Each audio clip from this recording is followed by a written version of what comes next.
Hello बच्चों, आज हम पढ़ने वाले हैं difference between the mass and weight. यार कितना सिमिलर वर्ड है ना। मतलब हम अगर मान लो इस पेन को तौल रहे हैं, ठीक है, कांटे पे रख दिए, कोई बोल रहा है उसका मास मेजर कर रहा है, कोई बोल रहा है वेट मेजर कर रहा है, कोई बोलता है यार वेट हमारा फोर्स है, कोई बोलता है यार मास हमारा कुछ है। तो इसमें एग्जैक्टली डिफरेंस क्या है आज हम वो देखने वाले हैं। देखो मैंने यहाँ पे खुद की फोटो ऐड कर रखी है, ठीक है, वो अलग बात है, यहाँ रियल में और यहाँ पे बहुत डिफरेंसेस आ रहे हैं। बेटा देखो, मास का मतलब क्या होता है, कुछ भी जो मैटर है, ठीक है, अमाउंट ऑफ सब्सटेंस कितना प्रेजेंट है, that is called mass. Weight क्या होता है फिर? वेट एक्चुअल में वेट इज नॉट मास, है ना। वेट क्या है फिर? वेट क्या है? एक फोर्स है। कैसा फोर्स है?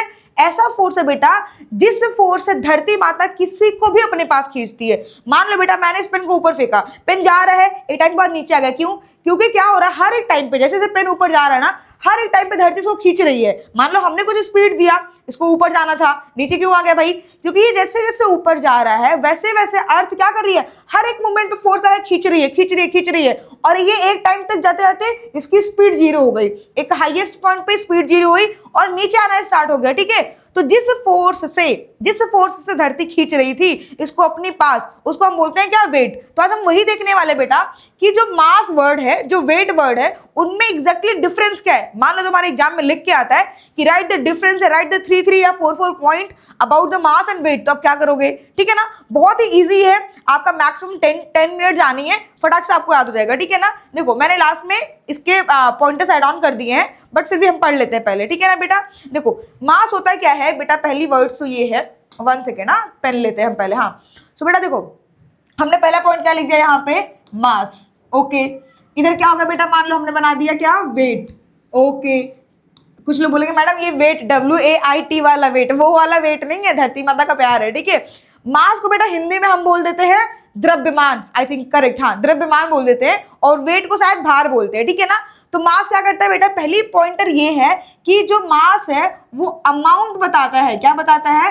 अमाउंट ऑफ सब्सटेंस, किसी सब्सटेंस में कितना अमाउंट प्रेजेंट है, that is a mass. Okay, दूसरी बात ये बेटा कि जो आपका मास है उसका जो यूनिट होगा वो किलोग्राम होगा। क्या होगा? किलोग्राम होगा। वैसे ही बेटा जो वेट है, वेट आपका अमाउंट को नहीं बताता है, वेट क्या बताता है? ये बताता है फोर्स। क्या बताता है? फोर्स। कौन सा फोर्स बेटा? जिस फोर्स से धरती किसी ऑब्जेक्ट को पुल करती है, पुलिंग फोर्स बताता है। जो फोर्स कौन लगा रहा है? अर्थ लगा रहा है किसी चीज को खींचने में। इसका जो यूनिट होगा बेटा वो हम लिख देते हैं क्या? न्यूटन। क्या लिख देते हैं? न्यूटन। न्यूटन क्यों लिखते हैं? क्योंकि देखो बेटा सिंपल सी बात है, फोर्स जहां भी आए न्यूटन दादा जिंदाबाद, न्यूटन दादा जिंदाबाद, सो न्यूटन का ही नाम हम लिख देते हैं फोर्स की यूनिट पे। वैसे ही वेट क्या है? फोर्स है। कौन सा फोर्स है? धरती माता का फोर्स है। क्या करता है? खींचता है। तो यूनिट क्या बनेगा? न्यूटन बन जाएगा, ठीक है ना। दो पॉइंटर हो गए, आप इनको सेंटेंस के फॉर्म में लिख सकते हो, राइट। तीसरी बात ये बेटा कि जो मास है that is a scalar quantity. क्या है? Scalar quantity. मतलब अगर मान लो हमने इस पेन को 1 किलोग्राम का होता, मैडम ऐसे कैसे 1 किलोग्राम का हो जाएगा? मान ले बेटा लोहे का है, मानने में क्या जाता है, मान लो ये लोहे का 1 किलोग्राम का है, अभी 1 किलोग्राम का यहाँ पे है, मैं मून पे लेके जाऊं तो भी 1 किलोग्राम का रहेगा, मैं पहाड़ों पे लेके जाऊं तो भी 1 किलोग्राम का रहने वाला है। लेकिन जो वेट वाला वर्ड है ना बेटा, ये बदल जाता है, ये आपका फिक्स नहीं होता, ये हाइट टू हाइट बदलेगा, मतलब पोजीशन टू पोजीशन बदलेगा, है ना। तो बेसिकली जो आपका मास है वो स्केलर है, वो सिर्फ मैग्नीट्यूड होता है, कोई डायरेक्शन नहीं होता है, कुछ भी नहीं होगा, सिर्फ मैग्नीट्यूड होगा, स्केलर क्वांटिटी है। तो वेट क्या होगा? इसका उल्टा। इसका उल्टा क्या होगा मैडम? इसका उल्टा हो जाएगा वेक्टर क्वांटिटीज। सिंपल सी बात है, आप लाइन में लिख सकते हो mass is a scalar quantity, क्योंकि एग्जाम में लिखना है, हमें तो पॉइंटर याद रखने हैं। वेट का क्या होगा बेटा? Weight is a vector quantity. तीसरी बात हो गई। चौथी बात क्या होगी बेटा? चौथी बात ये होगी कि जो मास होता है वो आपका कांस्टेंट होगा, नॉट अ वेरिएबल। इसका क्या मीनिंग है? मतलब हर जगह पे सेम होने वाला है। वेट क्या होगा? वेट की जो वैल्यू होगी बेटा ये एक वेरिएबल वैल्यू है, ये वेरी करेगा। किसी ऑब्जेक्ट का मान लो जो वेट है यहाँ पे 100 न्यूटन है, तो मून पे कुछ और होने वाला है, ठीक है ना। किसी और प्लेनेट पे जाओगे तो वहां कुछ और होने वाला है, यहाँ पे कुछ और है, माउंटेन एरिया पे जाओगे तो कुछ और होगा, सी लेवल पे कुछ और होगा। मतलब जो वेट की वैल्यू है वो हर एक प्लेस टू प्लेस क्या करेगी? वेरी करेगी, ठीक है। और लास्ट जो सबसे इंपॉर्टेंट पॉइंट है बेटा, वो इंपॉर्टेंट पॉइंट ये है जो कि न्यूटन ने बता रखी है। न्यूटन ने क्या बताया है? न्यूटन ने अपने फर्स्ट लॉ में बोला था बेटा, न्यूटन का जो फर्स्ट लॉ क्या कहता है? इनर्शिया के बारे में बताता है कि this body inertia is a property जो कि चेंज को बेसिकली अपोज कर रहा होता है। तो न्यूटन ने क्या बोला, जिस ऑब्जेक्ट का जितना ज्यादा मास वो उतना ही अपोज करेगा किसको, अपने चेंजेस होने में। जैसे मान लो मैं बहुत मोटी सी होती, मैं यहाँ पे खड़ी रहती, मेरे को किसी को धक्का देना होता तो क्या करना होता, ज्यादा फोर्स लगाना पड़ता है ना। तो जितना ज्यादा मास होगा उसकी इनर्शिया उतना ज्यादा होगी। तो जो मास है बेटा वो बेसिकली इनर्शिया को रिप्रेजेंट करता है। इनडायरेक्टली डायरेक्टली हम बोल सकते हैं मास मतलब इनर्शिया, मास इज नथिंग, एक नाम रख दिया, अमाउंट को मास बोल दिया। वैसे एक प्रॉपर्टी, वर्चुअल प्रॉपर्टी है जिसे हम इनर्शिया बोलते हैं। तो न्यूटन के अकॉर्डिंग बेटा जिसका मास जितना ज्यादा होगा दैट इज उसका इनर्शिया भी उतना ज्यादा होगा। डन है, ओके। अगला पॉइंट क्या है, वेट का। वेट में क्या होगा, न्यूटन के अकॉर्डिंग बेटा वेट हमारा क्या है, फोर्स है।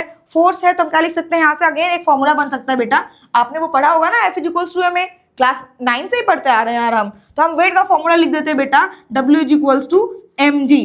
m क्या है, मास है। g क्या है, धरती माता का एक्सेलरेशन मतलब प्यार, है ना। इस g की जो वैल्यू बेटा वो एक्सपेरिमेंटल निकाली गई है, दैट इज 9.8 मीटर पर सेकेंड स्क्वायर। या इसको हम राउंड फिगर क्या करते हैं बेटा, 10 मीटर पर सेकेंड भी यूज कर लेते हैं, सॉरी सेकेंड मीटर पर सेकेंड स्क्वायर यूज करते हैं, ठीक है, क्योंकि एक्सेलरेशन है तो यूनिट ध्यान से लिखना है, मीटर पर सेकेंड स्क्वायर। तो इतने हो गए हमारे बेसिक पॉइंट। मतलब एक लास्ट में 2 मिनट में रिकॉल कराती हूँ, दोनों 1 मिनट में हो जाएगा। मास मतलब अमाउंट को रिप्रेजेंट करेगा, यूनिट किलोग्राम होगा, स्केलर क्वांटिटीज है, कांस्टेंट होगा मतलब प्लेस टू प्लेस नहीं चेंज होने वाला है। एंड न्यूटन के अकॉर्डिंग, न्यूटन के फर्स्ट लॉ के अकॉर्डिंग जिसका जितना मास उसकी उतनी इनर्शिया। आते हैं वेट पे, ओके। वेट जो है फोर्स है पहली बात। दूसरी बात इसका जो यूनिट होगा क्या होगा, न्यूटन। कौन सी यूनिट, एसआई यूनिट, ओके। कैसी क्वांटिटी है बेटा, वेक्टर क्वांटिटी है। अगला पॉइंट ये वेरिएबल होगा, जो वैल्यू होगी वेट की वो प्लेस टू प्लेस क्या होगा, चेंज होगा। यहाँ पे कुछ और, मून पे कुछ और, ठीक है। वेट का फॉर्मूला क्या होगा, तो मास, वेट = मास इनटू जी। जी मतलब एक्सेलरेशन है बट वो धरती माता का है, ठीक है। तो ये हो गए हमारे पॉइंटर्स, ठीक है ना, ओके। सो इनको हमने क्या करा बेटा, 1 सेकेंड मैं स्लाइड चेंज करती हूँ, 1 सेकेंड बेटा, हाँ ओके। अरे इसको इरेज करना पड़ेगा लग रहा है। तो ये हो गया आपका सारे पॉइंटर्स मैंने यहाँ पे लिख के ला रखे हैं, जो हमने अभी पढ़ा है ना उनको ही हमने एक सेंटेंस के फॉर्म में लिख के ला के रख दिया है। मैं 1 मिनट के लिए साइड में हो जाती हूँ, आप चाहो तो स्क्रीनशॉट निकाल सकते हो, ठीक है। सारे पॉइंटर्स का आप स्क्रीनशॉट ले लो। ये सारा जो हमने भी पॉइंट डिस्कस करा ना उन्हीं पॉइंटर्स को हमने क्या करा है, एक स्टेटमेंट के फॉर्मेट में लिख दिया है ताकि आपको प्रॉब्लम नहीं हो। क्लियर है बेटा, ओके। आते हैं अगले स्लाइड पे। अगला स्लाइड हमारा क्या है, अगले स्लाइड पे है 1-2 न्यूमेरिकल, ठीक है, बहुत बेसिक से न्यूमेरिकल है, करते हैं, ओके। सो पहला न्यूमेरिकल हमारा आ जाता है बेटा, यहाँ पे बोल रहा है क्या, हाँ पहला न्यूमेरिकल क्या है कि a body has a mass 50 kilogram मतलब 50 किलोग्राम। तो हमें फाइंड करना वेट। हमने क्या बोला बेटा, वेट का फॉर्मूला क्या होगा, W = mg। क्या होगा, W = mg। m मतलब क्या, मास। मास कितना गिवन है, 50, तो अपन ने क्या रख दिया यहाँ पे 50, ओके। जी कितना दिया बेटा, क्वेश्चन में बोल दिया है कि भाई तू कष्ट मत कर, ज्यादा टेंशन ना ले, तू 9.8 नहीं तो डायरेक्टली 10 रख ले। तो अपन ने यहाँ क्या रख दिया, 10 रख दिया। सो मल्टीप्लाई करेंगे तो कितना आएगा बेटा, यहाँ पे 500। यूनिट क्या होगा, मास का यूनिट किलोग्राम और जी का यूनिट मीटर पर सेकेंड स्क्वायर। तो हम लिख सकते हैं 500 किलोग्राम मीटर पर सेकेंड स्क्वायर, या फिर हम लिख सकते हैं बेटा इसको 500 न्यूटन। अरे 500 न्यूटन, हाँ सिर्फ n लिख दोगे, क्लियर है। ये हमारा वेट निकालने का फॉर्मूला बन गया। अगला क्वेश्चन और गिवन है बेटा, यहाँ पे क्या कह रहा है question, if the weight of a body is 400 newton on the earth, find the weight of the body on a planet where g is 5। मतलब कह रहा है, मान ले बेटा हमारे पास में ये हमारा अर्थ है, ठीक है। इस अर्थ पे किसी ऑब्जेक्ट का जो वेट है वो कितना है, 400 है, ठीक है ना। ये मान लो ये जो हमारा प्लेनेट है वो हमारा क्या था, अर्थ था, ओके। एक दूसरा प्लेनेट मान लिया, कोई तो होगा रैंडम, P मान लेते हैं। यहाँ इसका हमसे क्या पूछा है, वेट पूछा है। यहाँ पे इसका वेट क्या होगा, भाई देख सिंपल सी बात है, वेट का फॉर्मूला क्या होता है, मास इनटू जी। जिस प्लेनेट पे पूछ रहा है उस प्लेनेट का हमें क्या दिया है, जी दिया है, उस प्लेनेट का हमें जी दिया है, तो हमें क्या निकालना होगा, मास चाहिए होगा। मास कैसे निकालेंगे बेटा, देख हमें पता है W बराबर होता है क्या, mg। अगर ये अर्थ पे इसका जो वेट है कितना गिवन है, 400, तो मास है, और हमें पता है अर्थ पे जी कितना होता है बेटा, होता तो 9.8 है, बट हम राउंड फिगर 10 रखते हैं, तो अपन ने यहाँ पे रख दिया 10। तो यहाँ से m की जो वैल्यू आएगी दैट इज = 40। सिंपल सी बात है, 0 से 0 मर जाएगा भाई, 40 मिल गया, मतलब मास कितना आ गया बेटा, 40 किलोग्राम। तो अभी इस प्लेनेट पे आ जाओ, पी वाले पे, यहाँ वेट निकालना, तो क्या करेंगे, मास की वैल्यू 40, ओके। जी कितना बोला बेटा इस प्लेनेट पे, 5 बोला है, तो 5 रख देंगे। मल्टीप्लाई करो, 4 इंटू 5, 4 इंटू 2, 4 इंटू 5 20, तो कितना जगह हमारा 200, और ये जो है हमारा न्यूटन। सो ऐसे बच्चों वाले क्वेश्चंस आते हैं और हमारे प्यारे बच्चे फटाक से एक लाइन में कर लेंगे। आपको याद क्या रखना है, जब भी वेट निकालना है तो वेट बराबर मास इंटू एक्सेलरेशन करना है, ठीक है ना। ये हमारे 2 क्वेश्चंस हो गए, और भी देखते हैं क्वेश्चंस है क्या इसमें। इसको इरेज करते पहले, है ना, 1 मिनट के लिए।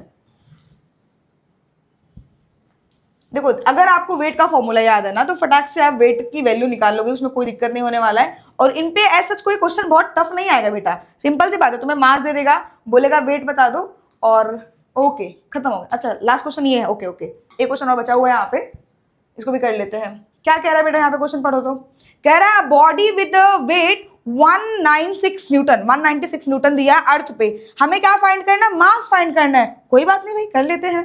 अभी देखो यहाँ पे करते हैं, पेन चेंज करते हैं, ओके। यहाँ पे वेट क्या गिवन है बेटा, W की वैल्यू 196 न्यूटन गिवन है, हमें निकालना क्या है, मास की वैल्यू, मास कैलकुलेट करना है। और हमें क्या दिया है बेटा, यहाँ पे बोल दिया इसने साफ साफ, भाई 10 मत रखना जी की वैल्यू, कितना रखना है, 9.8 मीटर पर सेकेंड। हमारे बच्चों को तो पता है मैडम जी, वेट का फॉर्मूला होता है मास इंटू जी, तो मास का फॉर्मूला क्या बन जाएगा, यहाँ से जी को डिवाइड कर लो भाई, तो हम बोल देंगे W डिवाइड में G is equals to mass. Weight की वैल्यू 196 डिवाइड में 98।